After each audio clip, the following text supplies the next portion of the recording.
तर 23 नोव्हेंबर 2022 ला तत्कालीन मुख्यमंत्री जे आहे ते एकनाथ शिंदे साहेब जे आहे ते अशोक खरातच्या जे आहे ते ईशान्येश्वर मंदिरात पोहोचले होते. मग आता त्यावेळेला एकनाथ शिंदे साहेब मुख्यमंत्री होते. त्यांचा नियोजित दौरा हा फक्त शिर्डीचा होता आणि शिर्डीचा दौरा करून अचानक जे आहे ते मिरगाव त्यांनी गाठलेलं होतं. पण एकनाथ शिंदे साहेब मुख्यमंत्री असताना त्यांचं सचिवालय असेल, गुप्तचर विभाग असेल, पोलिसांचा विभाग असेल, यांनी एकनाथ शिंदे साहेबांना ही माहिती का नाही दिली? अशोक खरातचे कारनामे जे आहेत ते दररोज वेगवेगळ्या पद्धतीनं समोर येत आहेत. आपण जर बघितलं तर यावेळी 17 मार्च 2026 ला गुन्हा दाखल झाला आणि 17 ला मध्यरात्री म्हणजेच 18 तारखेला जी आहे ती त्याला अटक झाली.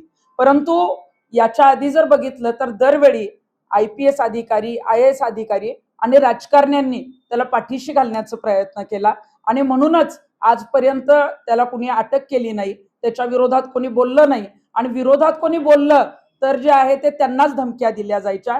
आज पत्रकार परिषद यासाठी घेतेय की 11 जून 2022 रोजी जे आहे ते विकास रामदास दिवटे नावाच्या व्यक्तीनं, जो साईबाबा संस्थानचा कर्मचारी होता, त्या 37 वर्षीय युवकानं जे आहे ती कॅप्टन खरातच्या धमक्यांना कंटाळून आणि इतरांना त्याच्या काही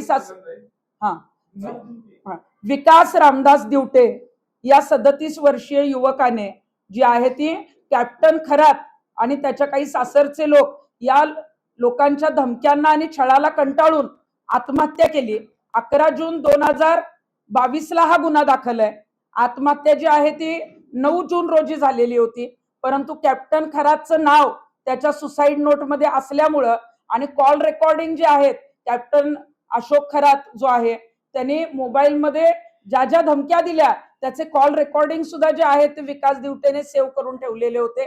परंतु खरातचं नाव आल्यामुळं आकस्मिक नोंद जी आहे ती पहिल्यांदा घेण्यात आली. परंतु विकास दिवटेचे भाऊ जेव्हा समोर आले आणि रामचंद्र दिवटे यांनी जी आहे ती राजेंद्र दिवटे यांनी पुढाकार घेऊन जे आहे तो 11 जून 2022 ला गुन्हा दाखल केला आणि याच्यामध्ये आत्महत्येला प्रवृत्त केल्या प्रकरणी आणि त्यांचा भाऊ याच्यामध्ये जो आहे तो मृत्यू झाल्या प्रकरणी जे आहे ते IPC 306, 34 आणि 506 या अन्वये जो आहे तो गुन्हा दाखल झाला. याच्यामध्ये कॅप्टन खरात नावाने जे आहे ते राहणार मिरगाव असा आरोप शिर्डी पोलीस स्टेशनला जो आहे तो 11 जून 2022 ला हा गुन्हा दाखल झाला.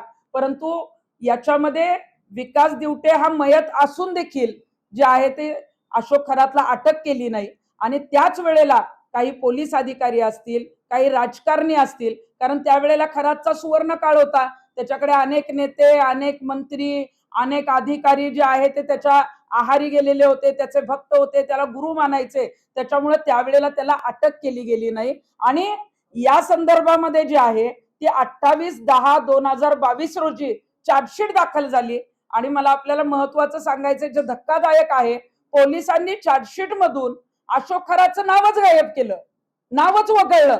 म्हणजे कॉल रेकॉर्डिंग सेव्ह आहेत, कॉल रेकॉर्डिंग मध्ये अशोक खरातने ज्या धमक्या दिल्या ते रेकॉर्डिंग पोलिसांना मिळाले, सुसाईड नोट मिळाली ज्याच्यामध्ये अशोक खरात जे आहे त्यांनी जे आहे ते कॅप्टन खरातचं नाव दाखवलं. म्हणजे ही सुसाईड नोट आहे, मी आपल्याला सुसाईड नोट जी क्लिअर आहे ती पाठवलेली आहे आणि ही जी आहे ही FIR आहे जी 11 जून 2022 रोजी जी आहे ती दाखल आहे शिर्डी पोलीस स्टेशनला. आणि मग 28/10/2022 ला जेव्हा चार्जशीट दाखल झाली यातनं कॅप्टन खरातचं नाव वगळलं आणि मग हे वगळल्यानंतर आपण जर बघितलं असेल तर 23 नोव्हेंबर 2022 ला तत्कालीन मुख्यमंत्री जे आहे ते एकनाथ शिंदे साहेब जे आहे ते अशोक खरातच्या जे आहे ते ईशान्येश्वर मंदिरात पोहोचले होते. मग आता त्यावेळेला एकनाथ शिंदे साहेब मुख्यमंत्री होते, त्यांचा नियोजित दौरा हा फक्त शिर्डीचा होता आणि शिर्डीचा दौरा करून अचानक जे आहे ते मिरगाव त्यांनी गाठलेलं होतं. पण एकनाथ शिंदे साहेब मुख्यमंत्री असताना त्यांचं सचिवालय असेल, गुप्तचर विभाग असेल, पोलिसांचा विभाग असेल, यांनी एकनाथ शिंदे साहेबांना ही माहिती का नाही दिली? कारण जून मध्ये जर गुन्हा दाखल झालेला आहे त्याच्यामध्ये कॅप्टन खरात जो आहे तो आरोपी आहे, त्यामध्ये एक व्यक्ती मयत झालेली आहे, तरी सुद्धा पोलिसांनी जे आहे ते पाठीशी घालण्याचं काम केलेलं होतं. आणि गुप्तचर विभागाला मग याचा सुगावा लागला नाही का? का गुप्तचर विभाग असेल, मुख्यमंत्र्यांचं सचिवालय असेल, या सगळ्यांना किंवा IPS अधिकाऱ्यांना खराचं वर्चस्व अजून वाढवायचं होतं, म्हणून ते मुख्यमंत्र्यांना तिथे घेऊन गेले का? आणि मुख्यमंत्र्यांच्या हस्ते तिथं पूजा करण्यात आली का? या विकास दिवटेला न्याय मिळणं गरजेचं आहे. त्यावेळेला शिर्डी पोलीस स्टेशनला गुलाबराव पाटील म्हणून जे आहेत ते PI होते आणि तिथल्या भागाचे जे IG आहेत ते BG शेखर म्हणून होते. मग एवढे मोठे अधिकारी असून सुद्धा जे आहे ते चार्जशीट मधनं खराचं नाव वगळलं जातं. मोबाईल रेकॉर्डिंग आहेत, त्याच्यानंतर सुसाईड नोट आहे. हे सगळे पुरावे असून सुद्धा फक्त विकास दिवटे हा गरीब कुटुंबातला असून त्याच्या भावानं तक्रार दिलेली आहे आणि हे गरीब कुटुंब आता पुढे काही करू शकणार नाही. यांना पुढे कुणी काही राजकारणी असतील किंवा IPS IAS ऑफिसर असतील, हे सगळे खराच्या पाठीमागे होते आणि म्हणूनच खरातला अटक केली गेली नाही. अटक जर त्याला 2022ला या प्रकरणात झाली असती तर आज 2026 पर्यंत शेकडो महिलांवर झालेले जे अत्याचार आहेत ते त्यावेळेलाच थांबले असते.